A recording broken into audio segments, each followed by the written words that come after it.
لائق سے تکریم حضور پیر طریقت، رہبر شریعت، مخزن روحانیت، گل گلزار قادریت، حضرت علامہ مولانا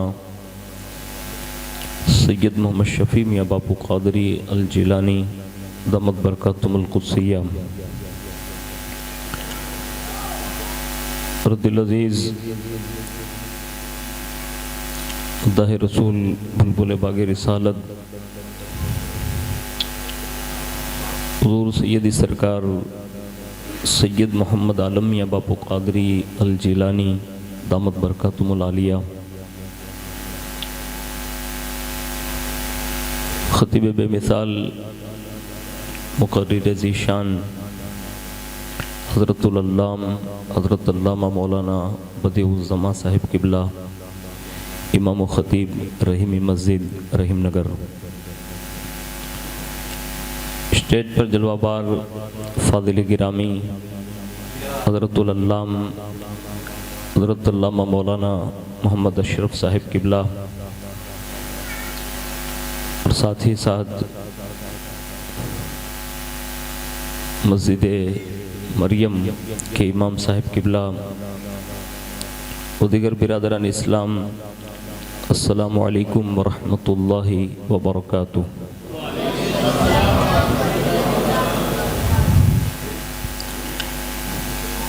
نحمدہ ونصلی ونسلم علی رسولہ الکریم، اما بعد فاعوذ باللہ من الشیطان الرجیم، بسم اللہ الرحمن الرحیم، انما یرید اللہ لیذہب عنکم الرجس اہل البیت ویطہرکم تطہیرا، وقال قل لا اسألکم علیہ اجرا الا المودۃ فی القربى، صدق اللہ مولانا العظیم، وبلغنا رسولہ النبی الامین المختار الکریم، ونحن علی ذلک لمن الشاہدین والشاکرین، والحمد للہ رب العالمین۔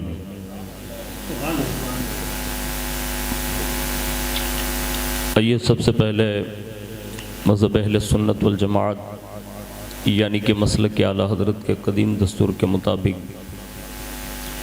ہم سب کے آقا و مولا حضور سراپا نور سیدنا محمد رسول اللہ صلی اللہ تعالی علیہ وآلہ وسلم کی بارگاہ پر نور میں جی لگا کر درود پاک کی نظریں پیش کر لیں۔ اللہم صلی علی سیدنا مولانا محمد معدن الجود والکرم وعلی آلہ واصحابہ وبارک وسلم، صلاۃ والسلام علیک یا رسول اللہ صلی اللہ تعالی علیہ وآلہ وسلم۔ نبی اور آل نبی پر ایک بار اور محبت سے جی لگا کر درود شریف پیش کر لیں۔ اللہم صلی علی سیدنا مولانا محمد معدن الجود والکرم وعلی آلہ واصحابہ وبارک وسلم، صلاۃ والسلام علیک یا رسول اللہ صلی اللہ تعالی علیہ وآلہ وسلم۔ اللہ رب العزت کی توفیق سے اور اس کے پیارے حبیب صلی اللہ تعالی علیہ وآلہ وسلم کے خصوصی فضل و کرم سے بالخصوص پیران پیر روشن ضمیر سیدنا الشیخ عبد القادر جیلانی غوث العظم دستگیر رضی اللہ تعالیٰ عنہ کی نگاہ عنایت سے ہم اور آپ جشن ولادت مولا کائنات رضی اللہ تبارک و تعالیٰ عنہ میں رحیم نگر کی سرزمین پر شرکت کی سعادت حاصل کر رہے ہیں۔ اللہ رب العزت ہم سب کی حاضری کو قبول فرمائیں اور اس حاضری کو مدینۃ رسول کی حاضری کا سبب بنائیں۔ اس سے پیشتر بہترین انداز میں نعت و منقبت کا ایک بہترین گلدستہ سماعت فرمایا۔ اللہ رب العزت ہمیں حضور کی نعتوں کا سچا اور پکا عاشق بنائیں اور ان نعتوں کے ذریعے جو بھی پیغامات ہم تک پہنچے، اللہ ہم سب کو ان پیغاموں پر لبیک کہہ کر عمل کی توفیق عطا فرمائیں۔ اسٹیج پر ذمہ دار علماء کرام حاضر ہیں اور آپ کافی تعداد میں عشاقان اہل بیت حاضر ہیں۔ میں اپنے وقت معینہ کے مطابق چند باتیں آپ کے گوش گزار کرنے کی سعادت حاصل کروں گا۔ اللہ کرے کہ اللہ رب العزت ہم سب کے سینوں میں یہ باتیں نقش فرمائیں اور آنے والی نسلوں تک اللہ یہ باتوں کو منتقل کرنے کی توفیق عطا فرمائیں۔ میں اپنی گفتگو کا آغاز بہت ہی بہترین انداز میں بارگاہ مولا کائنات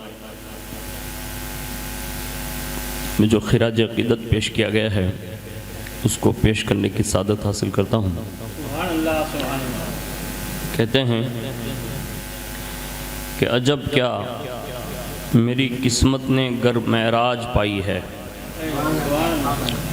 عجب کیا میری قسمت نے گر معراج پائی ہے، علی کے در پہ میں نے اپنی پیشانی جھکائی ہے، علی کے در پر میں نے اپنی پیشانی جھکائی ہے اور اسے مجبور ہو کر غیب داں کہنا ہی پڑا ہے، اسے مجبور ہو کر غیب داں کہنا ہی پڑا ہے، رسول اللہ کے بستر پر جس کو نیند آئی ہے، رسول اللہ کے بستر پر جس کو نیند آئی ہے، اور نماز عصر جائے پر نماز عشق نہ چھوٹے،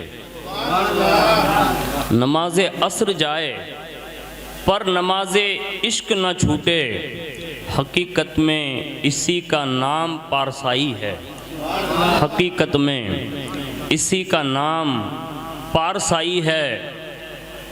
اور فرماتے ہیں کرم ہے مشکل کشا کی مدح خوانی کا، کرم ہے مشکل کشا کی مدح خوانی کا، بڑی وجد آفری اختر تیری نغمہ سرائی ہے، بڑی وجد آفری اختر تیری نغمہ سرائی ہے۔ اور کسی نے یہ بات بہت ہی انوکھے انداز میں پیش کی ہے، اور مولا کائنات کی آج ولادت کی شب ہے، اور آج کی رات جتنی خوشی ہونی چاہیے، میں یہ کہتا ہوں کہ سگے بیٹے کی ولادت پہ اتنی خوشی نہیں ہونی چاہیے جتنی آج کی رات ہونی چاہیے۔ کیوں؟ اس لیے کہ آج کی شب وہ آئے ہیں جن کے بارے میں خود رسول اللہ نے فرمایا کہ کائنات کے تمام لوگ اگر علی کی محبت پہ جمع ہو جاتے تو اللہ جہنم پیدا ہی نہ فرماتا۔ یہ مولا کائنات کی خصوصیت ہے کہ اگر کائنات کا ہر بندہ مولا کائنات کی محبت پہ جمع ہو جاتا تو پھر اللہ رب العزت جہنم پیدا ہی نہ کرتا، اور جو علی کی محبت سے سمجھوتا کر لیتے ہیں اور محبت کرتے ہیں تو پھر انہیں وہ ناز اور وہ پیار دیا جاتا ہے کہ دنیا اس کا تصور نہیں کر سکتی۔ لیکن ہمیں اور آپ کو چاہیے کہ ان کی بارگاہ میں جو اشعار پیش کیے گئے نا، ایک شعر کبھی کبھی ہزاروں واقعات پر بھاری ہوتے ہیں۔ ہاں، اشعار جو ہے نا وہ جذبات پیدا کرتے ہیں، اور ان جذبات کو پھر قابو میں رکھ کر باقاعدہ ہمیں اور آپ کو اپنی زندگی کے نقش و نگار میں اسے اتارنے کی ضرورت ہے۔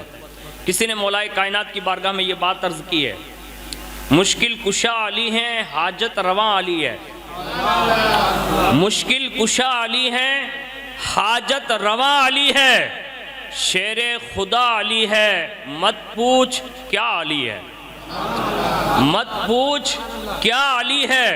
اور کوئی کسی کا طالب، کوئی کسی پر عاشق، کوئی کسی کا طالب، کوئی کسی پر عاشق، پر میں تو حیدری ہوں، پر میں تو حیدری ہوں، میرا محور علی ہے۔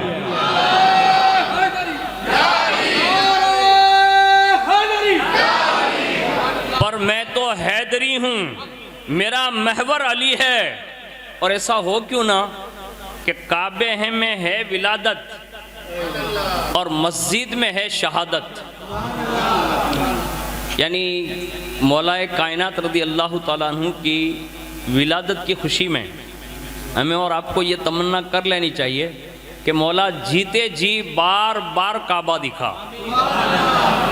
ہاں، اس لیے کہ جب جب بھی کعبہ دیکھیں گے نا تو اللہ کی یاد کے ساتھ ساتھ مولا کائنات کی بھی یاد آ جائے گی، کیونکہ اس دربار میں مولا کائنات کی ولادت ہے جو کائنات کا ایک عجیب و غریب واقعہ ہوا تھا، اور جسے دنیا یہ تصور نہیں کر سکتی کہ کیا کبھی ایسا بھی ہو سکتا ہے. ہاں، ایسا ہوا، اور باقاعدہ آج تک ہمارے بزرگ اس کو بیان کرتے آ رہے ہیں. یعنی کعبہ شریف میں مولا کائنات کا پیدا ہونا. اور سب سے بڑی خوبی ابھی باپو نے ایک بات بتائی تھی، اس پر مجھے ایک بات یاد آ گئی تو میں عرض کر دیتا ہوں کہ مولا کائنات پیدا ہوئے کعبے میں، اور یہ واقعہ بڑا مشہور ہے. ساتھ میں والدہ ہیں، لیکن والدہ کا چہرہ نہیں دیکھا. ایک بات یہ، حالانکہ ماں کا چہرہ دیکھنا یہ حج مقبول کے برابر ہے نا محبت سے، لیکن پھر بھی آنکھیں نہیں کھولی. یعنی وہ ماں کا چہرہ دیکھ کر حج مقبول نہیں چاہتے تھے. ہاں، پھر کعبے میں ہیں تو کعبے کی در و دیوار ہے، اس کو دیکھ لیتے. یعنی آج بھی صدیاں بیتنے کے باوجود بھی ہر مومن کی یہ تمنا ہے کہ کاش مجھے بھی کعبے کا اندر کا مہمان بنایا جائے. ابھی تو کارڈ سسٹم ہے، جس کو کارڈ ملتا ہے وہ اندر جا سکتا ہے، لیکن قدرت اگر چاہ لے تو پھر کوئی بھی جا سکتا ہے. یہ اس کی قدرت نمائی ہے، وہ جسے چاہیں عطا فرمائیں. لیکن ایک بات یہ ہے کہ انہوں نے کعبہ کی دیواریں بھی نہیں دیکھی، اور 3 شبانہ روز اندر، یعنی کعبہ شریف کے اندر. اور قدرت نے مولا کائنات کی یہ ولادت بھی ایسا راز رکھی کہ سب نے تلاشا، لیکن اس 3 دنوں میں کسی کو علی کو نظر بھی نہ آنے دیا. یعنی نہ حضرت فاطمہ بنت اسد نظر آئی، نہ مولا کائنات نظر آئے. یعنی یہ ایسے ہی چھپا دیا گیا. اور 3 دن کے اندر اندر میں جب یہ باتیں عام ہوئی اور رسول اللہ جب تشریف لائے اور لوگوں نے کہا نا، کہا آپ کی چچی فاطمہ بنت اسد غائب ہیں. کہا گئی کہاں تھی؟ کعبہ یہ کعبے کی دیوار شک بھی اندر تشریف لے گئی، اندر ہم نے دیکھا نا تو واپس ملی نہیں، اللہ بہتر جانے کہاں گئی. جب یہ بات ہوئی نا تو حضور نے فرمایا اس وقت میری چچی جہاں بھی ہے، جس حالت میں بھی ہے، صحت اور تندرستی کے ساتھ ہے. یعنی صحیح سالم ہے، اور وہ جہاں بھی ہیں درستی ہی ہے، اور جب واپس آئیں گی تو فرمایا تندرستی کے ساتھ واپس تشریف لائے گی. اور آخر میں ارشاد فرمایا، کہا یہ اللہ کا راز ہے، اس سے راز ہی رہنے دینا. یہ حضور نے ارشاد فرمایا. پتہ یہ چلا کہ مولا کائنات کی آمد یہ بہت بڑا اللہ کا راز ہے. اور آگے سنیے، مولا کائنات رضی اللہ تعالیٰ عنہ نے آنکھیں جو بند کی تھی، اور جب حضور تشریف لائے تو حضور نے آنکھیں کھول دی. حضور نے جوانی کے عالم میں مولا کائنات سے یہ پوچھا تھا. آج جتنے بھی میرے سامنے اکثر احباب جو بیٹھے ہیں وہ جوانی کی دہلیز پر ہیں، آپ سے بھی گزارش ہے کبھی کبھی مولا کائنات کی محبت میں آنکھیں بند کرتے بھی سیکھ جاؤ. ہاں، یہ جو ہماری آنکھیں پھاڑ پھاڑ کے جو سب کو دیکھ رہے ہیں نا، ہم اس کو بند کرتے سیکھو، بہت ضرورت ہے اس کی. آج جو یہ ابھی ایک واقعہ پیش آیا پورے ہندوستان لیول پر اور پورے ورلڈ میں یہ بات مشہور ہوئی. یعنی کائنات کا کوئی ملک ایسا نہیں ہے جس نے اس خاتون کی مطلب ہمت کا مظاہرہ نہ کیا ہو. میں کہتا ہوں کہ جب ایک عورت اگر اس ہمت سے کام لے لے تو پوری دنیا میں چرچا ہو جائے. اگر سب مولا کائنات کے غلام مل کر اگر ہمت دکھائے نا تو کائنات میں جھنڈا ہی اسلام کا گاڑا جا سکتا ہے. لیکن یہ کب ہوگا معلوم ہے؟ یہ بند کرنی پڑے گی. یہ سٹر جو ہے نا اس کو بند رکھنی پڑے گی. آج جو ہم کمزور ہو گئے نا اس کی سب سے بڑی وجہ یہ سٹر کھلے ہیں. یہ جتنی ہماری اور آپ کی بدنگاہی ہوئی نا اتنی ہماری ہمت کمزور کر دی گئی. اگر آج بھی ہم اپنی آنکھوں پر پہرا دینا سیکھ جائیں نا تو آج بھی تمہارے پاس وہی پاور ہے جو مصطفیٰ جان رحمت نے اس زمانے کے صحابہ کو عطا فرمایا تھا. ہاں، لیکن انہوں نے اس پہ بڑی پابندی کی، اس پہ بڑا کنٹرول کیا، ہم سے اور آپ سے نہیں ہو سکا۔ لیکن ایک بات عرض کر رہا ہوں مولا کائنات کی، وہ جوان ہو گئے، اور ظاہر سی بات ہے 5 سال سے لے کر جوانی تک حضور نے ہی پال کر بڑا کیا ہو، اب ان کا چلنا پھرنا اٹھنا بیٹھنا اب اس کی تو مثال نہیں ملتی نا۔ یعنی کسی مرید کو دیکھ کر ہم یہ کہتے ہیں کہ یہ فلاں پیر صاحب کا مرید ہے، جب مرید اتنا اچھا ہے تو پیر صاحب کتنے اچھے ہوں گے، یہ احساس ہوتا ہے نا۔ میں کہتا ہوں جب صدیوں کے بعد ایک مرید کو دیکھ کر پیر کے کمال کا اندازہ لگایا جا سکتا ہے، مولا کائنات کا کمال تو کوئی بیان کر ہی نہیں سکتا۔ جب مولا کائنات کا کمال کوئی بیان نہیں کر سکتا تو مصطفیٰ جان رحمت کے کمالات کون بیان کر سکتا ہے؟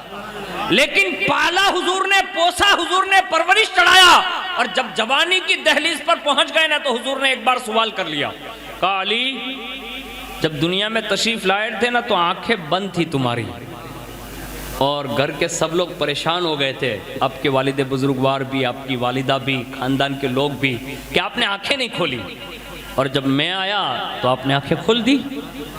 اب یہ سوال ہو رہا ہے جوانی میں، واقعہ بنا تھا بچپن میں، علی کتنے بڑے گیبداں ہیں، واقعہ بنا تھا بچپن میں۔ اب آپ نے بتایا جی اپنے کو پوچھے کہ بھائی بچپن میں داری چھٹی وقت ہوں تھی تو یعنی نہیں بتا سکتے نا، یعنی ہمیں پتہ ہی نہیں ہے، لیکن علی وہ ہیں جو بہت کچھ نہیں سب کچھ جاننے والے لوگ ہیں، یعنی ان میں سے وہ شخصیت ہے۔ تو کیا کہا علی اس وقت آنکھیں کیوں نہیں کھولی؟ تو مولا کائنات نے یہ نہیں کہا کہ میرا بچپنا تھا مجھے تو پتہ نہیں ہوا کیا تھا، بلکہ تمنا کا اظہار کیا۔ جس تمنا کے لیے آپ کو بتا رہا ہوں، انہوں نے حضور سے عرض کیا یا رسول اللہ جب سے عالم ارواح سے چلا تھا نا آنکھیں بند کر کے چلا تھا، اور جب ماں کے پیٹ میں بھی آیا تو آنکھیں بند تھی، دنیا میں بھی آیا نا تو آنکھیں بند تھی۔ تو کہا علی میری گود میں آتی کھولی کیوں؟ کہا جب سے چلا تھا نا ایک تمنا تھی حضور۔ کہا کیا؟ کہا سب سے پہلے جا کے حضور کا چہرہ دیکھوں گا۔ آپ اور ہم اتنے سارے لوگ بیٹھے ہیں، بہت سارے لوگ ایسے ہوں گے جنہوں نے مدینہ شریف دیکھا ہوگا، یعنی حاضری ہوئی ہوگی۔ ہمارے حاجی جاوید بھائی ہے، حاجی شفیع میاں باپو ہے، مولانا اشرف صاحب ہے، دیگر بہت سارے دوست احباب بیٹھے جنہوں نے حج پڑھی ہوگی، عمرہ کیا ہوگا، اور کم از کم وہاں نہ صحیح ابھی تو لائیو دور ہے انٹرنیٹ کا، ایسے ہی مدینہ شریف کی وہ بہترین چیزیں دکھائی جاتی ہے، انٹرنیٹ کے ذریعے دیکھا ہوگا، گنبد خضرا دیکھا، سنہری جالیاں دیکھی، جنت کی کیاری کہ وہ بچھے ہوئے قالین دیکھیں، یہ ساری چیزیں ہم نے اور آپ نے میڈیا کے ذریعے دیکھی۔ لیکن مدینہ شریف بھی جو جاتے ہیں نا تو وہ زیادہ سے زیادہ بس وہ عرض کرتے ہیں، یعنی جو بھی مانگنا ہے وہ مانگتے ہیں، یہ ہمت نہیں ہوتی کہ حضور اپنا دیدار کرا دو۔ یعنی میرے خیال سے بہت کم لوگ ایسے گزرے جنہوں نے یہ ہمت کی ہے، حالانکہ وہاں عرض کرنے کی ضرورت نہیں، لیکن پھر بھی عرضی یہ کی لوگوں نے کہ حضور آپ کا دیدار چاہتے ہیں، اور جس نے چاہا حضور نے کرم فرمایا، جس پر بھی انہیں دیدار بھی عطا فرمایا، یا نا؟ یعنی بڑی مشکل سے وہاں پہنچنے کے بعد بھی بندہ یہ جسارت نہیں کر پا رہا ہے۔ مولا کائنات کی عظمت تو سنو یارو، جب سے چلے ہیں آنکھیں بند ہیں، ایک ہی تمنا ہے دنیا میں جائیں گے تو سب سے پہلے مصطفیٰ کا چہرہ دیکھیں گے، یہ تمنا ہے۔ میں کبھی کبھی یہ سوچ رہا تھا کہ یہ مولا کائنات کی یہ سنت بھی کہیں زندہ ہوتی ہے کہ نہیں۔ اب دنیا میں جتنے بھی حجاج کرام جا رہے ہیں، اب ان کو تو پوچھ نہیں سکتے، اور اگر پوچھ لے تو تھوڑا زیادہ تکلیف بھی ہوگی، یعنی مشکل ہے یہ۔ لیکن میں آپ سب کو ایک باور کراتا ہوں کہ مولا کائنات کی یہ سنت ایک جگہ زندہ ہوتی ہے آج بھی۔ آپ کہیں گے ورکھاتی وہ کہاں؟ ہمارا مرنے والا جب مرتا ہے، آخری ہچکیاں لے رہا ہوتا ہے نا، تو جلدی سے آدمی اس کی آنکھیں بند کرا دیتا ہے، یعنی اس کی آنکھوں پر ایسے ہاتھ پھیرتا ہے۔ تو میں نے کہا آنکھیں بند کیوں کر رہے ہیں؟ کہا یہ آنکھیں بند کر کے علی بھی آ رہے تھے، یعنی عالم ارواح سے علی بھی چلے تھے، اب یہ عالم شہادت چھوڑ کر جا رہا عالم برزخ، کم از کم اس عالم سے تو وہ آنکھیں بند کر لیں۔ اور جب آنکھیں بند کرا دی جاتی ہے، میں نے کہا پھر یہ کھولے گا کون؟ کہا جب قبر میں فرشتے آئیں گے، اٹھائیں گے، اور جب حضور کے تعلق سے سوال ہوگا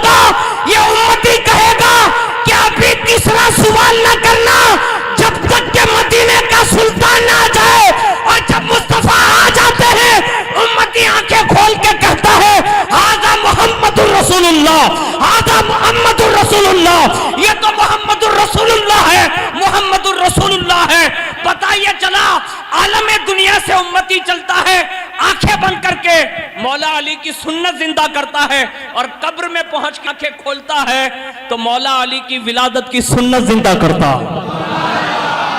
یعنی حضور کے دیدار کے لیے ہمیں گزرنا پڑے گا۔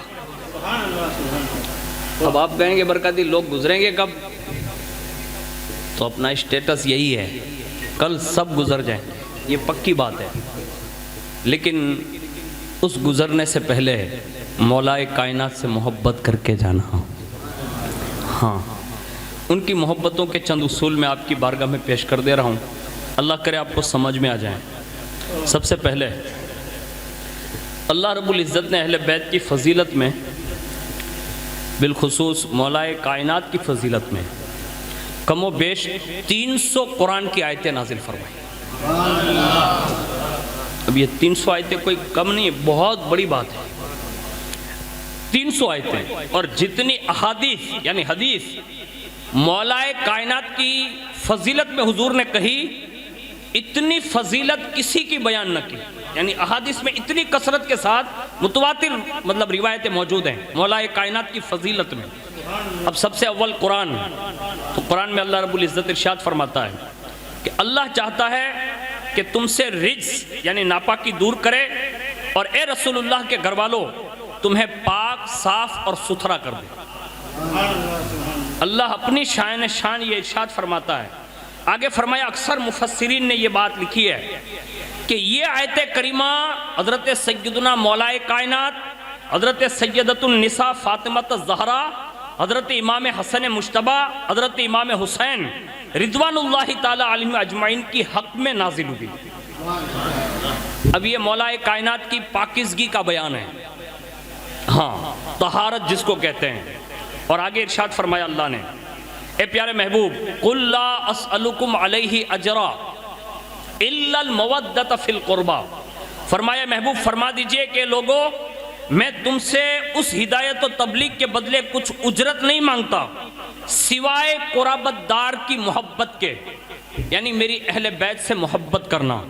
جب یہ آیت کریمہ نازل ہو گئی تو صحابہ کرام علیہم رضوان بڑے حساس تھے، فوراً انہوں نے یہ سوال کر دیا، کہا یا رسول اللہ یہ بتائیں من قرابتوں کا، یعنی آپ کے قرابت دار کون ہیں؟ تو حضور نے فرمایا، انہوں نے عرض کیا، من قرابتوں کا ہؤلاء الذین وجبت علینا مودتہم، قال، یعنی رسول اللہ نے فرمایا علی و فاطمۃ و ولداہما۔ حضور نے فرمایا، اے میرے صحابہ یہ پوچھتے ہو کہ کن کی محبت اللہ نے تم پر فرض یا واجب فرمائی؟ تو سن لو، وہ میرے قرابت داروں میں وہ لوگ ہیں جن میں اول نمبر پر علی ہیں، یعنی محبت میں اول نمبر پر علی ہے میرے قرابت داروں میں۔ کہا ان سے محبت کریں، سیدہ کائنات سے محبت کریں، امام حسن سے محبت کریں اور امام حسین سے محبت کریں۔ حضور نے یہ صاف صاف صحابہ کے سامنے پنجتن پاک کا یہ ذکر فرمایا اور ان کی محبت کو فرض اور واجب قرار دیا۔ آگے فرماتے ہیں کہ حضور صلی اللہ علیہ وسلم کی قرب کی جو نعمتیں، جو دیگر مفسرین نے یہ اقوال کیے ہیں تاکہ آپ کو یہ بات واضح ہو جائے کہ حضور کی اہل بیت میں جیسے یہ 4 نفوس قدسیہ حضور نے بیان فرمائے، ہو بہو بعینہ، اسی طرح مفسرین فرماتے ہیں کہ اس آیت میں رسول اللہ کی ازواج مطہرات بھی شامل ہیں، یعنی رسول اللہ صلی اللہ علیہ وسلم کی کم و بیش 11 ازواج ہوئی، وہ 11 کی 11 بھی اہل بیت میں شامل ہیں، اس کو ہمیشہ یاد رکھیے گا۔ آگے فرمایا، وہ سب کی سب ہماری مائیں ہیں، اس میں سے اگر کسی ایک کے خلاف بھی کسی نے معاذ اللہ بکواس کی تو وہ یوں سمجھے کہ جیسے اس نے اپنی ماں کے حق میں کچھ برا کہا، ہاں، اس لیے کہ ان کو ہماری مائیں، خود اللہ نے کہا ہے کہ یہ مومنوں کی مائیں ہیں، ہاں، اس کو یاد رکھیے گا۔ آگے فرمایا کہ حضور صلی اللہ علیہ وسلم نے ان ازواج مطہرات کے بھی فضائل بیان کیے اور ساتھ ساتھ میں اسپیشل پنجتن پاک یعنی یہ 4 نفوس قدسیہ کے بھی فضائل بیان فرمائے۔ تو قرآن کے اعتبار سے اگر آیتوں کا سیاق و سباق دیکھا جائے تو یہ آیت جو ہے نا وہ ازواج مطہرات کا پورا چیپٹر ہے، اور اسی درمیان یہ آیت نازل ہوئی، تو اس میں ازواج مطہرات قرآن کی روشنی میں یہ اول نمبر پر ہیں، یعنی ان کا بھی اہل بیت میں شمار ہیں۔ اس کو بھی ہمیشہ اپنے ذہن و قلوب میں لے کر جائیں. اور اسی طرح رسول اللہ صلی اللہ علیہ وسلم کی بیویوں کے مانند کسی کی بیویاں اور ان کے برابر نہیں ہو سکتی. بلا تشبیہ اور تمثیل کے رسول اللہ نے جن کے یہ نام لیے ان کے برابر بھی کوئی نہیں ہو سکتا. یعنی ان کی محبت فرض اور واجب ہے. یہ 4 نفوس قدسیہ کے حوالے سے. اور آگے سنیے, حضور صلی اللہ علیہ وسلم نے انہی 5 تن کو, یعنی جو چادر تطہیر میں جو چھپایا نا, اپنی چادر میں لیا, یہ اسی دن سے یہ پنجتن پاک کہلائے اور ان کا چرچا آج تک امت محمدیہ میں رائج ہے. لیکن جب بھی پنجتن پاک کا نام لیا جاتا ہے, حضور صلی اللہ علیہ وسلم کے فوری بعد علی یعنی مولا کائنات رضی اللہ تعالیٰ عنہ. ہاں, ہمارے یہاں شجرات جو ترتیب پاتے ہیں, ہمارے بزرگوں کے جو طریقت کے نسب کے شجرات ہیں, آپ ان کو اگر آپ دیکھنے جائیں تو نیچے سے جب آپ اوپر کی جانب جائیں گے تو امام حسن, امام حسین, ان کے بعد فوراً مولا علی, ٹھیک ہے, اور مولا علی کے بیچ میں سیدہ کائنات, اور سیدہ کائنات سے پہلے محمد الرسول اللہ. یہ شجرہ شریف ہے, چاہے وہ شجرہ قادریہ ہو, شجرہ چشتیہ ہو, جو بھی ہمارے بزرگوں کے شجرات ہیں نا, ان سب کو آپ دیکھ لیں گے تو یہی اینگل آپ کو نظر آئے گا جو ان نفوس قدسیہ کے ہیں. آگے سنیے, حضور صلی اللہ علیہ وسلم نے جب ان 5 تن کو اپنے اس چادر میں لیا نا, اس کے بعد حضور نے ایک دعا فرمائی. اور وہ دعا کیا تھی؟ حضور نے فرمایا, اللہم ہاؤلائی اہل بیتی وخاصتی اذہب عنکم الرجس وطہرہم تطہیرا. یعنی اللہ نے تو ارشاد فرمائی دیا تھا کہ اللہ یہی چاہتا ہے کہ ان سے ناپاکی دور کر دی جائے, رجس دور کر دیا جائے اور انہیں پاک, صاف اور ستھرا کر دیا جائے. اس کے باوجود بھی حضور نے اپنی اہل بیت کی خصوصیت بیان کرتے ہوئے پھر دعا کی کہ اللہ یہ میرے اہل بیت ہیں, اور فرمایا یہ میرے مخصوصات ہیں, یعنی میرے خاص ہیں. اور پھر کہا ان میں سے مولا رجس کو دور کر دے اور انہیں خوب پاک کر دے اور ستھرا اور صاف فرما دے. یعنی حضور نے ان نفوس قدسیہ کے لیے دعا فرمائی. یہ دعا جب حضور نے فرمائی نا ان 4 تن کے لیے, حضور مل کر 5 تن, 5 تن, تو حضرت ام سلمہ جو ہے نا وہ سن رہی تھی یہ دعا. تو ام المؤمنین حضرت ام سلمہ نے عرض کیا, وَأَنَا مِنْهُمْ یا رسول اللہ, یعنی یا رسول اللہ کیا میں بھی اس میں سے ہوں؟ تو حضور نے انہیں ٹھکرایا نہیں بلکہ یہ جملہ ارشاد فرمایا, اِنَّكِ عَلَى خَيْرٍ, اے ام سلمہ تم بہتری پر ہو. یہ حضور صلی اللہ علیہ وسلم نے اس آیت کی اس دعا کے بعد یہ ارشاد فرمایا. اور ایک روایت میں حضور نے فرمایا بلا, یہ جو میں روایت پڑھ رہا ہوں یہ میرے پاس کتاب ہے, اس میں حضور نے دوسری روایت انہوں نے نقل کی اور اس میں حضور نے فرمایا بلا, ہاں بے شک, اور انہیں بھی اپنی چادر میں شمار فرمایا, یعنی اندر لے لیا. پتہ یہ چلا ازواج مطہرات باہر نہیں بلکہ یہ رسول اللہ کے گھر والوں میں شامل ہیں, اہل بیت میں شامل ہیں. آگے سنیے, حضور صلی اللہ علیہ وسلم نے مجموعی طور پر اپنے صحابہ کے درمیان مولا کائنات کی, ماں خاتون جنت کی اور اپنے تمام اہل بیت کی فضیلت بیان فرمائی. لیکن مولا کائنات رضی اللہ تعالیٰ عنہ کے حوالے سے مخصوص ایسے مقامات ڈھونڈے کہ جہاں صحابہ کے درمیان اسپیشل مولا کائنات کی فضیلتوں کے خطبے پڑھے اور انہیں فضائل و کمالات سے آگاہ کیا, تاکہ کم و بیش 1,24,000 صحابہ ان خطبات کو یاد کریں اور قیامت تک کے لیے جو امت آئے گی ان کے حوالے یہ امانتیں کرتے جائیں. آج بھی ہم اور آپ جو مولا کائنات سے محبت کرتے ہیں تو یہ صحابہ کرام علیہم رضوان کی ان قربانیوں کا صدقہ ہے. آگے حضور نے جو اپنے اہل بیت کے حوالے سے ارشاد فرمایا اس کو تھوڑا غور سے سنیے گا. حضور کی ایک بہت ہی مشہور حدیث پاک ہے. حضور صلی اللہ علیہ وسلم نے فرمایا, میں تم میں 2 چیزیں چھوڑتا ہوں, جب تک تم انہیں نہ چھوڑو گے ہرگز گمراہ نہیں ہوں گے. یعنی اگر چھوڑ دیا تو گمراہ ہو گئے اور نہ چھوڑو گے تو کبھی گمراہ نہیں ہوں گے. یہ حضور نے گارنٹی تھی.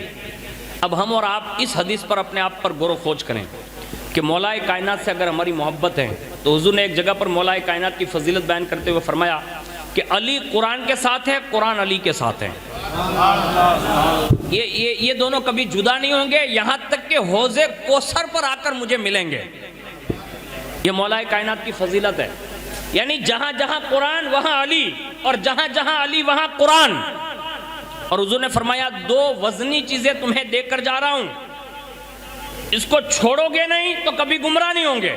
یعنی حضور یہ بتانا چاہتے ہیں کہ اگر چھوٹ گئی تو گمراہی سے تمہیں کوئی بچا نہیں سکتا۔ آج ہم اپنے آپ پر غور کر لیں کہ ہم نے اور آپ نے وہ دو بھاری چیزیں چھوڑ رکھی ہے یا پکڑ رکھی ہے۔ جب ہماری طبیعت کے معاملات آتے ہیں نا تو ہم پیر صاحب کی بھی بات ماننے کے لیے تیار، صاف بات ہے، ہم کسی پیر صاحب کی نہیں مانتے۔ جب اپنی طبیعت کی بات ہوتی ہے نا تب اللہ کے لیے کوشش کیجئے، پیر بھی جو ہوتا ہے نا وہ اپنے زمانے کا اور اپنے مریدوں کا شیخ باپ کے درجے میں ہوتا ہے۔ ہاں یہ کوئی کمزور آدمی کا نام نہیں ہے۔ آج جو ہم اور آپ پیر صاحب کو کمزور سمجھ، پیر اتنا کمزور نہیں ہوتا، پیر بہت بڑی پوسٹ پر ہوتا ہے، لیکن یہ اور بات ہے کہ مرید سمجھنے میں دھوکہ کھا لیتے ہیں۔ جیسے کہ نظام الدین اولیاء کی بارگاہ میں ایک مرید آیا، یعنی مطلب مرید بننے کے لیے آیا ایک بندہ، اور جیسے آیا نا تو رات دن دیکھا پورا دن، اور جب شام ہوئی تو جانے لگا تو نظام الدین اولیاء نے فرمایا کہاں جا رہے ہو؟ کہا آیا تھا ایک کام سے لیکن ہوا نہیں اس لیے واپس جا رہا ہوں۔ کہا بھائی تو صحیح بتا تو صحیح، تیرا کام کیا تھا؟ اب وہ آیا تھا مرید بننے ہی، لیکن اس نے کام بتایا نہیں، ایسے نکل گیا، اور جیسے نکلا تو نظام پاک نے بلایا، کہا ادھر آ، کام تو بتاتا جا۔ کہا حضرت آیا تھا یہاں اس لیے کہ آپ کی کوئی کرامت دیکھنی تھی، مجھے اتنا بڑا نام سنا تھا نا، تو آج تک میں نے پورا دن نکالا 12 گھنٹہ، ایک بھی کرامت کا ظہور آپ سے نہیں ہوا، اس لیے واپس جا رہا ہوں۔ جب یہ کہا نا کہ واپس جا رہا ہوں تو کہا بھائی دن دیکھا ہے نا؟ کہا ہاں۔ کہا جب 12 گھنٹہ قربانی دی ہے تو 12 گھنٹہ اور دے دے، یعنی نظام الدین اولیاء کا دین دیکھا ہے، رات بھی تو دیکھ۔ تو کہا حضرت جب دین میں جگتے ہوئے کچھ نہیں کیا تو رات میں کیا کریں گے آپ؟ تو کہا دن میں تو نے دیکھا کیا؟ کہا فجر پڑھ کے میں آیا تھا، دیکھا آپ نے فجر پڑھی اور اس کے بعد لوگوں کے ساتھ مشغول ہو گئے، مخلوق کی خدمت کر رہے ہیں، مخلوق کی خدمت کر رہے ہیں، کوئی فریاد لا رہا ہے اس کی فریاد رسی کر رہے ہیں، بس یہی خدمت کرتے دیکھا، اس سے سوا کچھ نیا کام دیکھا نہیں، نہ قرآن کی تلاوت کرتے دیکھا، نہ پورے دن میں نماز پڑھتے دیکھا، نہ اشراق، نہ چاشت، یعنی کوئی چیز نہیں دیکھی، خالی بس مخلوق کی خدمت کر رہے ہیں۔ کہا دین دیکھا ہے نا؟ کہاں؟ کب رات بھی دیکھتا ہے؟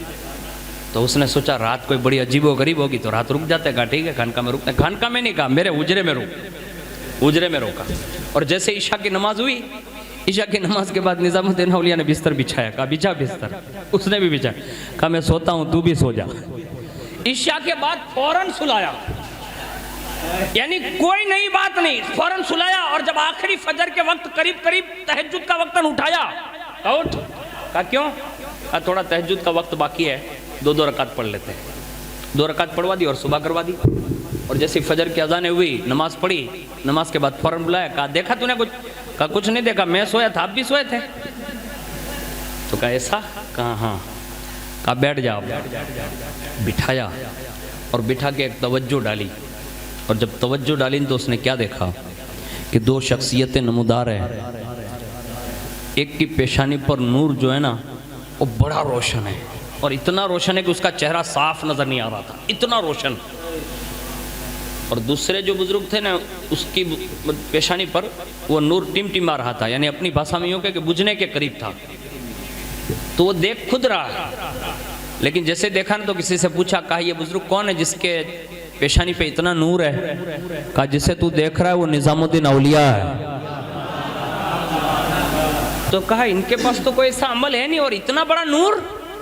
پھر کہا یہ تیرا عکس ہے، یعنی تو جو آیا ہے نا تیرا ایمان ایسی ڈگمگ ہو رہا ہے، یہ وہی ہے، یہ جو چمک رہا ہے نا چاند کی طرح وہ نظام الدین اولیاء ہے۔ کہا ان کے مرتبے نہ 5 وقت کے سوا اور تہجد کے سوا کوئی نوافل دیکھے نہیں، کہ قرآن کی تلاوت دیکھی نہیں، اس کے سوا صرف مخلوق سے لینا دینا، اس کے سوا کچھ دیکھا نہیں۔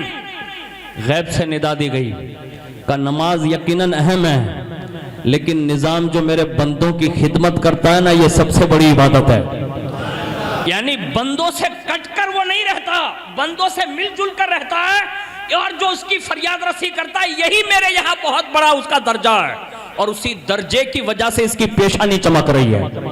آج ہم اور آپ پیر صاحب کو کیا سمجھ لیتے؟ 2 آنکھیں اس کی تو اپنی بھی 2 آنکھیں، نہیں، وہ پیر صاحب انڈر گراؤنڈ رہ کر جو غریبوں کی خدمت کرتے ہیں نا وہ ہم اتنی نہیں کر پاتے۔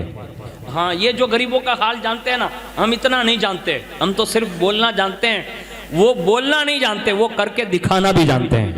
لیکن سنو، مولا کائنات رضی اللہ تبارک و تعالی عنہ کے حوالے سے اور پنجتن پاک کے حوالے سے جہاں جہاں حضور نے بیان کیا نا، کہا علی قرآن کے ساتھ ہے، تو خود مولا قرآن کے ساتھ رہ کر کیسا دکھایا؟ تو تاریخ میں لکھا ہے کہ مولا کائنات روزانہ 5 مرتبہ قرآن ختم فرماتے تھے. یہ آپ کی وہ زندگی میں آپ کو بیان کر رہا ہوں، آپ کو جو روٹنگ والی ہوتی ہے نا، وہ کرامت جو ہے نا، ایک رکاب سے دوسرے رکاب میں پاؤں رکھنا، وہ کرامت ہے. ڈیلی سروس قرآن 5 مرتبہ ختم کرنا یہ کوئی معمولی بات نہیں ہے، یہ مولا کائنات ہی ختم کر سکتے ہیں. یعنی اتنی جنگیں، اتنے کام، اتنے معاملات، خود امیر المؤمنین ہیں اور دنیا بھر کے مسائل ہیں، امت کے مسائل بھی حل کرتے تھے اور مصطفیٰ کے فرمان کے مطابق 5 قرآن خود ختم فرمایا کرتے تھے. آج ہمارے اور آپ کے یہاں مدرسہ شروع ہوا نا، تو ہم کسی کو کہنے کہ بھائی آپ آئیے نا، بھائی مدرسہ آپ کے یہاں شروع ہے. لیکن مولانا ٹائم نہیں ہے، آج ہمارے پاس ٹائم نہیں ہے. میں آپ سے عرض کر کے جاؤں گا رحیم نگر والوں، اب یہ آنے والا دور جو ہے نا، وہ حقیقت میں علم کا دور ہے. اگر ہم اس دور میں کورے رہ گئے نا، ابھی قریب میں فیس بک جتنے لوگ چلاتے ہیں وہ میری بات کی تائید کریں گے. میں آپ کے ساتھ میں چلتا ہوں، فیس بک بہت دیکھتا ہوں. لیکن ایک بات عرض کر رہا ہوں، اس میں ایک میڈیا والے نے ایک مسلمان سے سوال کیا باقاعدہ، یعنی مسلمان سے وہ پوچھ رہا ہے کہ جمعہ پڑھنے جاتے ہو؟ کہاں؟ کہ جمعہ میں خطبہ واجب ہے کہ سنت؟ اس نے سوال کیا. اس نے کہا عید کی نماز پڑھتے ہو؟ کہاں؟ ہاں. کہا کہ عیدین میں جو تکبیر ہے وہ واجب ہے کہ زائد ہے؟ پھر اس نے سینکڑوں سوال ایسے دنیات کے کیے اس سے. آپ یقین جانیں وہ سامنے جو بندہ کھڑا تھا نا، وہ بہت مشہور آدمی تھا اس زمانے کا. وہ خاموشی سے کھڑا رہا اور اس نے کہا کہ آپ جو سوال کر رہے ہیں مجھے اس میں سے ایک بھی سوال کا جواب نہیں آ رہا ہے. یعنی وہ مسلمان تھا. آپ اتنے سارے لوگ بیٹھے ہیں، میں اگر آپ سے کہوں نا کہ مولا کائنات کی 5 صاحبزادی اور 5 بچوں کے نام بتا دیجیے، آپ مشکل ہوگا.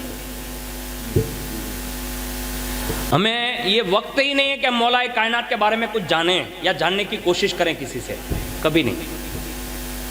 اللہ کے لیے اپنی نجی زندگی ہے نا، 5 یہ زندگی کے 24 گھنٹوں میں 1 گھنٹہ جوانوں آپ کسی عالم دین یا کسی پیر طریقت کے پاس جا کر یا کسی اپنے علاقے کے حقیقی معنوں میں پڑھانے والے کے پاس بیٹھ کر 1 گھنٹہ یا آدھا گھنٹہ دیجئے. اس لیے کہ مولا کائنات اور قرآن سے اگر دوستی کرنا ہے نا، تو یہ دونوں ذاتوں کو ساتھ میں لے کر چلنا ہوگا. ورنہ کائنات میں ایک طبقہ جسے ہم اور آپ شیعہ کہتے ہیں نا، وہ گمراہ اسی وجہ سے ہوا ہے. ہاں، انہوں نے قرآن ہی کو چھوڑ دیا، صرف اہل بیت کا دامن پکڑ رکھا. اور جنہوں نے صرف اہل بیت کا دامن تھاما اور قرآن چھوڑ دیا تو وہ بھی گمراہ ہو گیا. اور جس نے خالی قرآن رکھا، جسے ہم وہابی دیوبندی کہتے ہیں، اہل بیت کو چھوڑ دیا تو وہ بھی گمراہ ہو گیا. راست پر وہی رہے گا جس کے ہاتھ میں قرآن بھی ہو اور مولا علی کا دامن بھی ہو. اگر قیامت کے دن مولا کائنات نے صرف اتنا پوچھ لیا نا کہ بول، میں نے تو دن بھر میں رات بھر میں 5 بار قرآن ختم کیا، تو نے کتنا قرآن پڑھا تھا؟ تو ہم کیا یہ کہیں گے کہ مولا کائنات ہمیں تو قرآن آتا ہی نہیں تھا، سیکھنے کا موقع ہی نہیں ملا؟ یہ جواب ہمارا قابل قبول ہوگا؟ نہیں ہوگا. کوشش کیجئے گا. حضور نے یہ فضیلت بیان کی ہے نا، یہ امت کی رہنمائی ہے. کہا میری اہل بیت اور قرآن کو مضبوطی سے تھامے رکھو، کبھی گمراہ نہیں ہوں گے. یہ حضور نے گارنٹی دی. آج ہم اور آپ محبت جو کرتے ہیں، میں آپ کی سب کی محبت کو سلام کرتا ہوں. اللہ آپ کی نسلوں تک یہ محبتیں جاری رکھیں. لیکن ساتھ ساتھ میں اپنی اولادوں کو، اپنے جوانوں کو، اپنی قوم کی بیٹیوں کو اس بات سے آگاہ کیجئے کہ مولا کائنات نے جو علوم بیان کیے نا، ہم اس علوم کو تو کما حق کا سمجھ بھی نہیں سکتے. خود جنید بغدادی فرماتے ہیں کہ مولا کائنات کا دور جنگوں کا دور رہا. یعنی اس زمانے میں اگر اس وقت مولا کائنات کا دور جنگوں کا دور نہ ہوتا تو علم معرفت اتنا بیان کر دیتے کہ قیامت تک آنے والے سینے علم معرفت کا بوجھ نہ اٹھا سکتے. یعنی اتنا مولا کائنات کے پاس علم معرفت تھا. شریعت کی بات نہیں کر رہا ہوں، طریقت نہیں، حقیقت نہیں، معرفت اتنی زیادہ تھی کہ یہ سینے سنبھال نہ پاتے. اور جسے علی بیان کر دے اسے کوئی سنبھال سکتا ہے نا، تو یہ کوئی ابو بکر صدیق سنبھال سکتے ہیں، یہ فاروق اعظم سنبھال سکتے ہیں، عثمان غنی سنبھال سکتے ہیں، زبیر و طلحہ سنبھال سکتے ہیں، کوئی بلال حبشی اور سلمان فارسی سنبھال سکتے ہیں. اگر انہیں کوئی سنبھال سکتا ہے نا تو امام حسن مجتبیٰ سنبھال سکتے ہیں یا تاجدار شہداء کربلا امام حسین سنبھال سکتے ہیں؟ ہماری اور آپ کی تو حیثیت ہی نہیں، ہم ان کی شریعت پر عامل نہیں ہیں، ان کی معرفت تو وہی لوگ بیان کر سکتے ہیں۔ لیکن حضور نے یہ پیغام دیا میری اہل بیت کے ساتھ قرآن سے مضبوطی سے رہو۔ دوسری حدیث سنا رہا ہوں، حضور نے فرمایا اپنی اولادوں کو 3 خصلتیں سکھاؤ، عادت بناؤ۔ چھوٹا بچہ ہے، موبائل نہیں، اسے قرآن سکھانے کی کوشش کرو۔ آپ کہیں گے مولا اتنا چھوٹا بچہ کیسے سیکھ سکتا ہے؟ میرے پاس ایک پوسٹ ہے موبائل میں، آپ بعد میں دیکھیے گا۔ مصر کے اندر 11 سال کا ایک بچہ ہے، اس وقت موجود ہے، 11 سال کا۔ اب سن کے حیرت میں پڑ جائیں گے، اس نے 11 سال میں، اب یہ کتنے میں کلاس میں ہوا؟ 11 سال کا ہے تو 5ویں 6ٹھی کلاس میں ہوا، وہی تو وہی اپنی بھاشا میں 5ویں 4تھی 6ٹھی دھورن پڑھنے والا 11 سال کا لڑکا، اس نے 300 یا 13 دن میں کم و بیش یا 131 دن میں اس نے پورا مکمل قرآن یاد کر لیا۔ ایک بات۔ دوسری بات سنیے اس کی حیرت میں ڈالنے والی، اس بچے نے یہ عزم کر لیا کہ جیتے جی بچپن میں ہی توریت، زبور، انجیل یہ 3 کتاب بھی حفظ کر لوں گا۔ اور قرأت سبا کا ایک کورس ہے جو کم و بیش 8 سال کا ہوتا ہے، اس نے کہا یہ میں نے 6 مہینے میں کر کے رکھ دیا ہے۔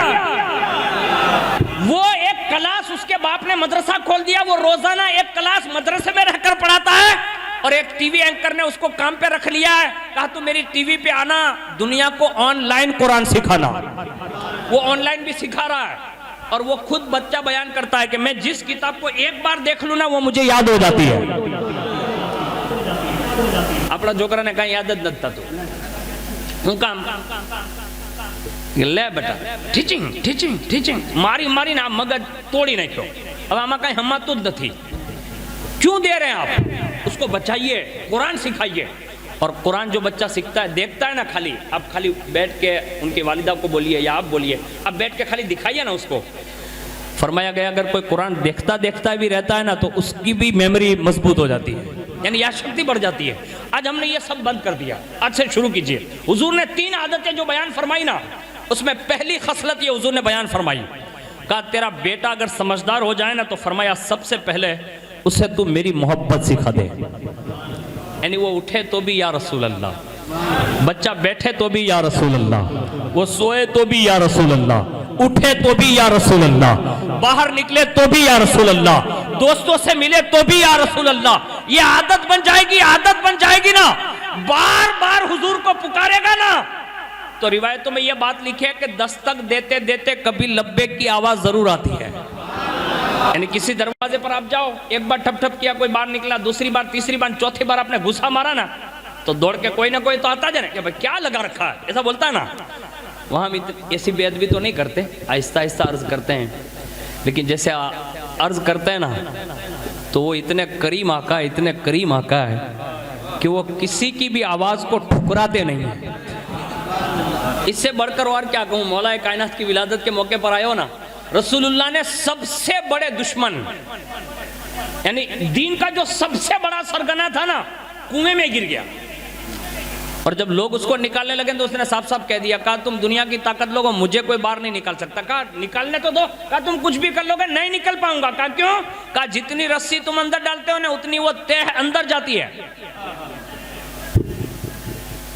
اب وہ بھی حیرت میں، کہا تجھے نکالے گا کون؟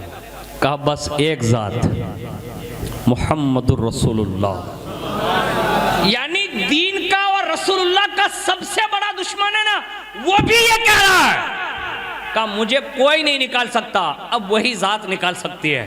میں کہتا ہوں اگر دشمن بھی یہ امید لگائے بیٹھا ہوتا ہے کہ مجھے اس کھڈے میں سے کوئی نہیں نکال سکتا، وہی ذات نکال سکتی ہے۔ ہم دین کے دشمن نہیں ہیں، ہم رسول اللہ کے دشمن نہیں ہیں، الحمدللہ اللہ کا شکر ادا کرتے ہیں کہ ہم دین اسلام کے ماننے والے ہیں اور رسول اللہ کے امتی ہیں، حضور سے محبت کرتے ہیں۔ میں کہتا ہوں جب دشمنوں نے آپس میں یہ باتیں کی نا تو کہا کہ ان کے پاس جائیں گے، وہ آئیں گے؟ جا کے کہنا خالی، بس اتنا کہا جا کے کہنا کہ میں گر چکا ہوں اور وہ مجھے نکالنے کے لیے آئے، بس اتنا کہا نا، اسی وقت حضور کرم فرماتے ہیں اور فوراً تشریف لاتے ہیں، اور جیسے اس کو اندر دیکھا نا تو حضور نے فرمایا اب بھی وقت ہے، ہاتھ دیتا ہوں باہر نکال لوں گا، لیکن اب بھی موقع ہے، کلمہ پڑھ لے مسلمان ہو جا. یعنی اسے ٹائم دیا، لیکن وہ بندہ مرنے کے لیے تیار نہیں تھا. آخر کار اس نے ہاں میں ہاں بھر لی تھوڑی دیر کے لیے، اور جیسے حضور نے بسم اللہ شریف پڑھ کے ہاتھ دیا نا، باہر نکالا، اور جیسے باہر آ گیا تو معاذ اللہ وہ کہتا ہے محمد تمہارا جادو تو زمین پر بھی چلتا ہے، استغفر اللہ. اس نے یہ کہا. اس کی قسمت میں مطلب اسلام نہیں تھا. یہ گرنے والا کون تھا معلوم ہے؟ دین کا دشمن، یہ ابو جہل تھا. یعنی دین کا اتنا بڑا دشمن بھی آخری آس یہ لگاتا ہے کہ حضور آئیں گے مدد کو تبھی مدد ملے گی. یا رسول اللہ اپنے بچوں کو سکھاؤ جب دنیا ادھر سے ادھر ہونے لگے اور حالات بگڑنے لگے نا، کوئی مددگار آئے یا نہ آئے، حضور ضرور تشریف لاتے ہیں. ہاں دوسری بات حضور نے ارشاد فرمایا جب بیٹا اور سمجھدار ہو جائیں تو اس سے میری اہل بیت کی محبت سکھاؤ. اب اسے مولا کائنات کا شیدائی بناؤ، مولا ماں خاتون جنت کا شیدائی بناؤ، امام حسن پاک کا شیدائی بناؤ، امام حسین کا شیدائی بناؤ، اور قیامت تک جتنے اہل بیت ہیں نا ان سب کا شیدائی بناؤ. لیکن شیدائی بنانے کے ساتھ ساتھ ان کی سیرتیں پڑھا کے شیدائی بناؤ. ہاں خالی نام سے نہیں ہوگا. اب ہم اور آپ جو سمجھ رہے ہیں نا ایسا نہیں ہوگا. اب ہمیں اور آپ کو ان کی سیرتیں پڑھانا پڑے گی. اگر خالی نام سے کام چل جاتا نا تو غوث پاک جیلان چھوڑ کر بغداد کبھی نہیں جاتے. اس سے بڑھ کر اور کیا کہوں، مولا علی کے گھر میں جنہوں نے جنم لیا نا، امام حسین پاک، وہ کربلا کبھی نہیں جاتے، کیونکہ ڈائریکٹ مولا علی کے بیٹے ہیں، ماں خاتون جنت کے بیٹے ہیں. ان سے بڑھ کر اور دنیا میں کون ہو سکتا ہے؟ لیکن پھر بھی وہ دین بچانے کے لیے کربلا تک گئے. یعنی انہوں نے یہ مصیبتیں اور یہ مصائب برداشت کیے ہمیں صرف درس دینے کے لیے، ورنہ ان کے گھر میں جو دربانی کرتے تھے نا اسے دنیا حضرت سیدنا جبریل امین کہتے ہیں. یعنی یہ رسول اللہ کے گھر پہ بغیر اجازت کے سید الملائکہ ہونے کے باوجود بھی ماں خاتون جنت کے حجرے میں داخل نہیں ہوتے تھے. جن کا دروازہ اتنا معزز ہو، مجھے بتاؤ ان کے گھر میں رہنے والے افراد کتنے معزز ہوں گے. یعنی امام حسین پاک اور امام حسن پاک کتنے بڑے لوگ ہیں، لیکن پھر بھی انہوں نے یہ کام کیا. غریب نواز رضی اللہ تعالیٰ عنہ سنجر سے کبھی ہندوستان تک تشریف نہ لاتے. پتہ یہ چلا ان بزرگوں نے ہمیں مولا کائنات کی محبت کا ایک پیغام دیا کہ مولا کائنات کی سچی محبت یہ ہے کہ مولا علی کی تعلیم اور تربیت پر ہمیں عمل کیا جائے. انہوں نے جو باتیں کی ہیں نا اس پر عمل پیرا ہو جائیں. آخری بات سنیے، حضور نے فرمایا میری اہل بیت سے محبت کرنا سکھاؤ، مجھ سے محبت کرنا سکھاؤ. اور جب یہ دونوں اسٹیپ پر وہ پورا اترنے لگے تو حضور نے فرمایا پھر انہیں قرآن کی تعلیم دلاؤ. یعنی حضور نے اس معاملے میں بھی اہل بیت کی محبت سکھائی، اپنی محبت کا درس دیا، ساتھ میں قرآن کے لیے بھی کہا. خود ماں خاتون جنت، مولا کائنات، امام حسن پاک، امام حسین پاک، اور اس کے بعد آپ امام حسن عسکری تک چلے آئیں، اور ان کے بعد جتنے بھی خاندان اہل بیت میں جو بھی ولی آپ اٹھا کر دیکھ لیں، آپ جس کو بھی دیکھیں گے نا تو کوئی اپنے زمانے کا قرآن کا حافظ رہا ہے یا کوئی اپنے زمانے کا قرآن کا مفسر رہا ہے. یعنی خاندان اہل بیت میں پوری دنیا اٹھا کر دیکھیے کوئی ان پڑھ نہیں، سب پڑھے لکھے بزرگ گزرے ہیں. ہمیں ان کی محبت کی تعلیم یہ ہے کہ ہمیں بھی اپنے بیٹوں کو قرآن پڑھانا ہوگا. آپ کے یہاں ایک مدرسہ شروع ہے، کتنے بجے سے مولانا؟ 9 بجے سے لے کر 9:30 پونے 10 بجے تک. کتنے بچے آتے ہیں؟ 11-12 بچے آتے ہیں.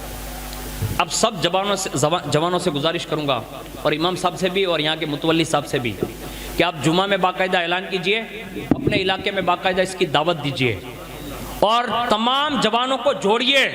ایک مولانا کم پڑھیں گے، دوسرے مولانا دیں گے آپ کے بچوں کے لیے، آپ کی بچیوں کے لیے، جہاں جہاں بھی ضرورت پڑے گی یہ مولانا لوگ کام کریں گے.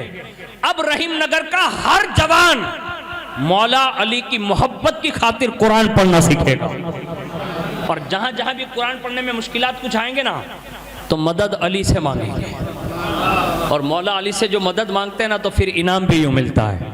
ایک بات بتا دوں اور اسی پر اپنی گفتگو ختم کر دوں. مجھے 12:30 بجے کا وقت دیا ہے اور میرے خیال سے زیادہ ہو گیا، لیکن مولا علی سے جس نے مدد مانگے نا اس کو فوری طور پر ملی بھی ہے اور اسی وقت اس سے نوازا بھی گیا. کائنات میں ایک شخصیت گزری ہے جسے دنیا حضرت سلطان باہو کا نام دیتی ہے. یہ سلطان باہو وہ عظیم فرد ہے کہ جس کا دنیا میں آپ پوچھنے جاؤ نا تو یہ تصوف کی دنیا میں فنا فی الشیخ، فنا فی الرسول، فنا فی اللہ اور بقا باللہ کی منزل پر فائز ہے. اور ان 5 روحوں میں سلطان باہو کی روح ہے جو ڈائریکٹ نور محمدی سے تخلیق کی گئی تھی. یعنی ان 7 روحوں میں ایک روح سلطان باہو کی بھی ہے. اتنی بڑی شخصیت. بچپن میں ان کا اعجاز یہ تھا کہ وہ بازار میں جب نکلتے تھے نا تو ان کا چہرہ جو دیکھ لیتا تھا نا، کافر دیکھتا تو مسلمان ہو جاتا تھا. یہ چھوٹا بچہ، میں کہتا ہوں جن کے فیض یافتہ اتنے کمال والے ہو تو مولا علی کا بچپن کتنا سہانا رہا ہو، جو رسول اللہ کی گود میں انہوں نے مطلب یہ لڑکپن گزارا ہو. یعنی یہ سلطان باہو کو یہ شرف ملا کیسے؟ وہ خود بیان کرتے ہیں کہ میرا یہ چہرے کا کمال نہیں تھا. ایک بار جا رہا تھا راستے میں، کسی گھوڑ سوار نے اسے اٹھایا اور اپنے آگے بٹھا لیا، اور جیسے آگے بٹھایا نا چلنے لگا. میں نے راستے میں ایسے منہ کر کے پوچھا، میں نے کہا آپ کون ہیں؟ تو ان کی زبان ترجمان سے یہ جملہ نکلا، کہا علی ابن ابی طالب. بیٹا سہانا ہونا تو آج بھی علی ملتے ہیں.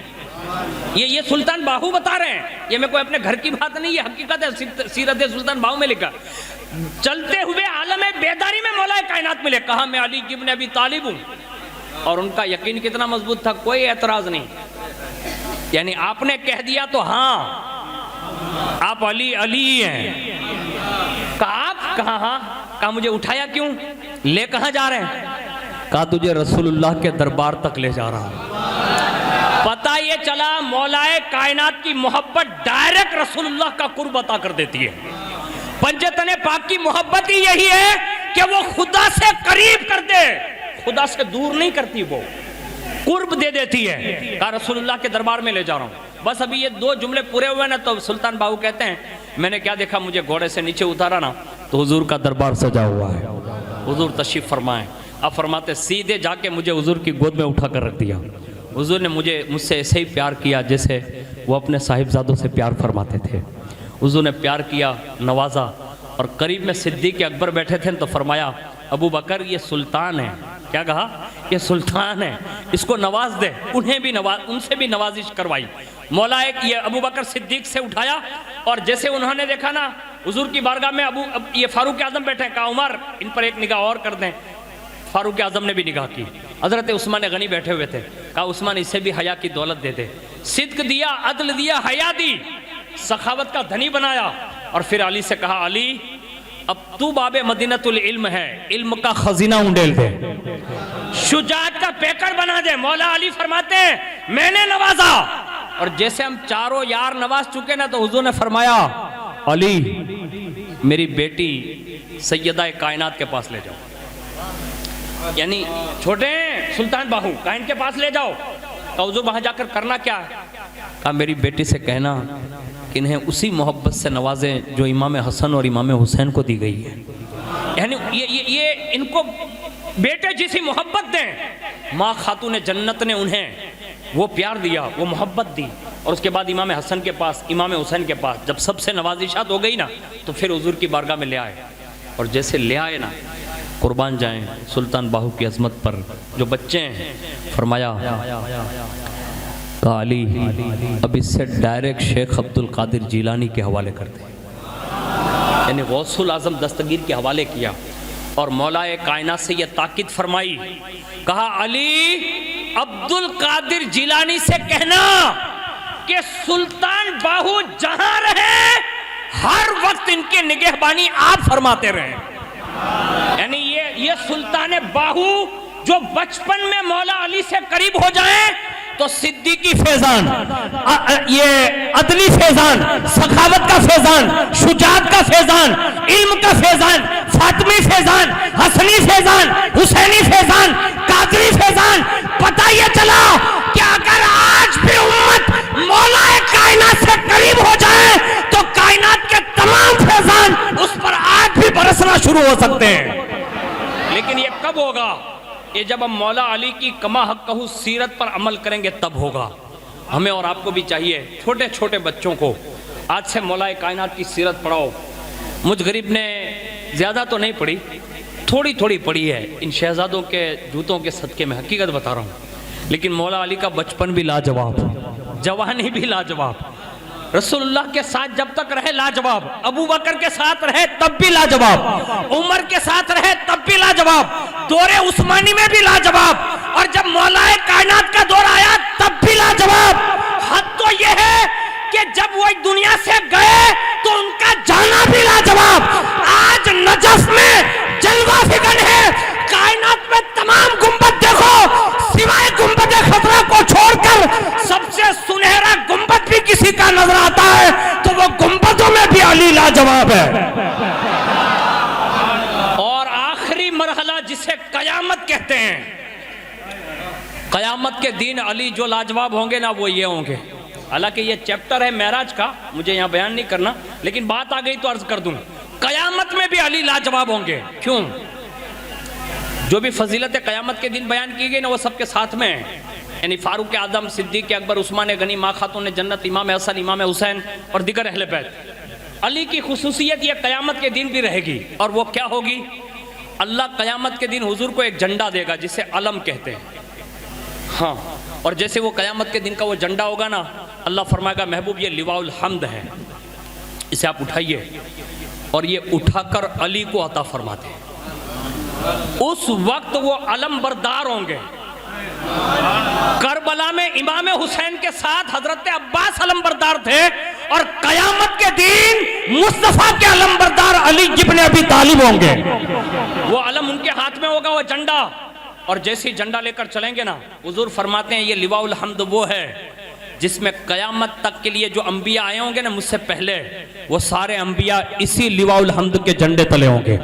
میرے سارے صحابہ, ساری امتیں, یہ سب اسی جھنڈے تلے ہوں گے, اور اس جھنڈے کے اٹھانے والے کا نام علی ابن ابی طالب ہوگا. جب قیامت کا وہ پس منظر, جب میدان قیامت میں سب پہنچ جائیں گے, اس کے بعد رب فرمائے گا فرشتوں ندا کرو علی وہ جھنڈا گاڑ دیں, اور مولا علی اپنے ہاتھ سے وہ جھنڈا گاڑیں گے, اور جیسے وہ جھنڈا گڑے گا اس کے بعد میدان محشر کا وہ معاملہ پیش ہوگا. اور اس کے بعد جب آخری اینڈ ہوگا نا تو رب فرمائے گا فرشتوں ندا کرو اب اس جھنڈے کو کوئی اکھاڑ لے, یعنی اٹھا لے. اب وہاں قیامت کا دن ہے, بڑے بڑے پہلوان, بڑے بڑے شجاعت کے پیکر, سب سے کہا جائے گا آج طاقت آزمانے کا دن ہے, جا کے دیکھ لو.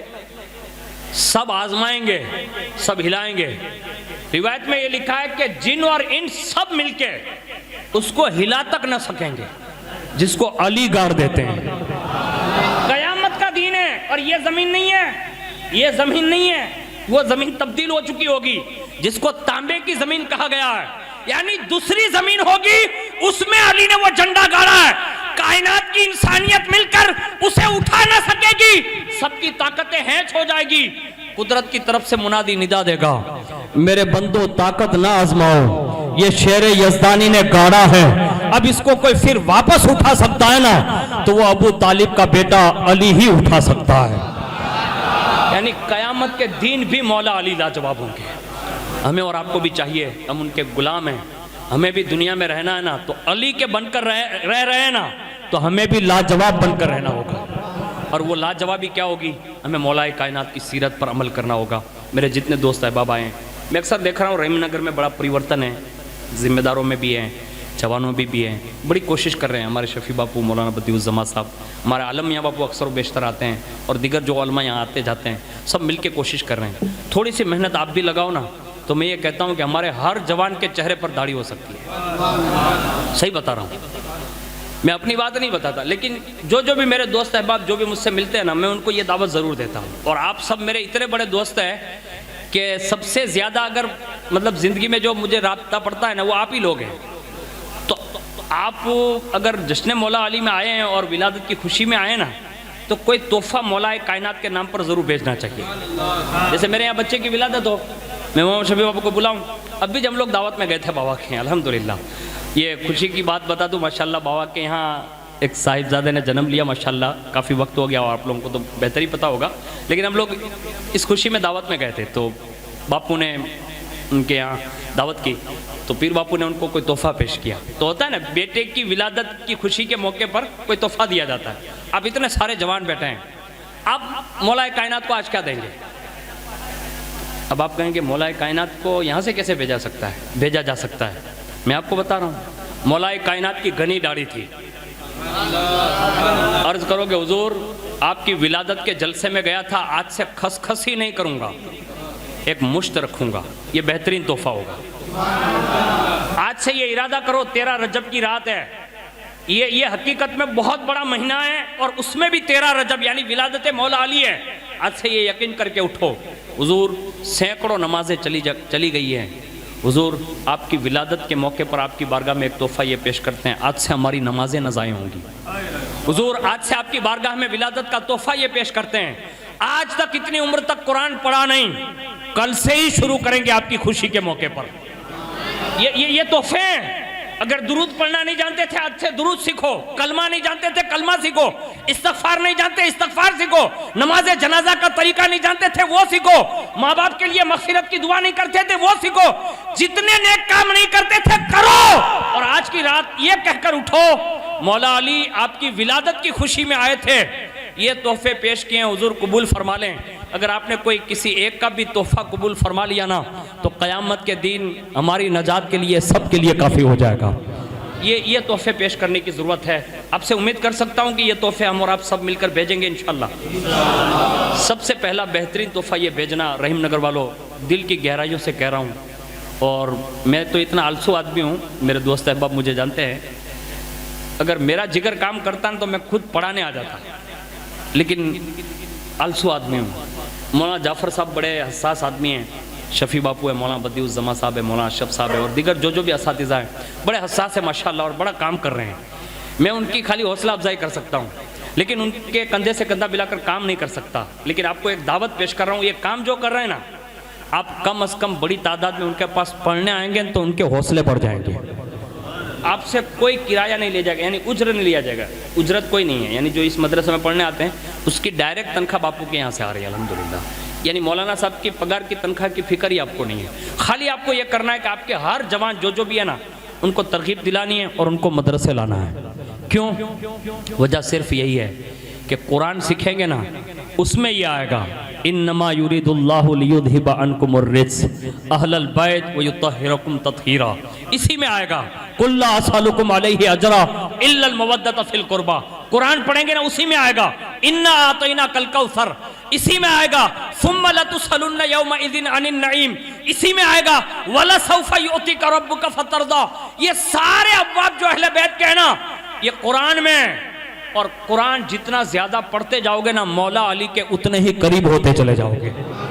اب سب سے ماشاءاللہ آپ نے اتنی بڑی تعداد میں حاضری دی، میں سب کمیٹی والے جتنے بھی ذمہ دار دوست احباب اور آپ سب جتنے بھی آئے ہیں میں سب کا شکریہ ادا کرتا ہوں کہ آپ نے وقت سے زیادہ مجھے سننے کی جسارت کی اور موقع دیا۔ اللہ تعالیٰ آپ کو بہتر صلہ عطا فرمائیں، بالخصوص مولا کائنات پنجتن پاک اور حضور کے تمام صحابہ کی سچی محبت عطا فرمائیں، اور اللہ ہمیں نیکیوں سے محبت اور پیار نصیب فرمائیں، اللہ ہمیں برائیوں سے محفوظ فرمائیں، اللہ جیتے جی بار بار 100,000 بار ہم سب کو حج و عمرہ کی سعادتوں سے سرفراز فرمائیں، بالخصوص اللہ رب العزت ہم سب کے ماں باپ پر خصوصی کرم فرمائیں، جن کے ماں باپ دنیا سے جا چکے ہیں اللہ ان کی قبروں پر رحمت و نور کی برسات فرمائیں، آمین برحمتک یا ارحم الراحمین۔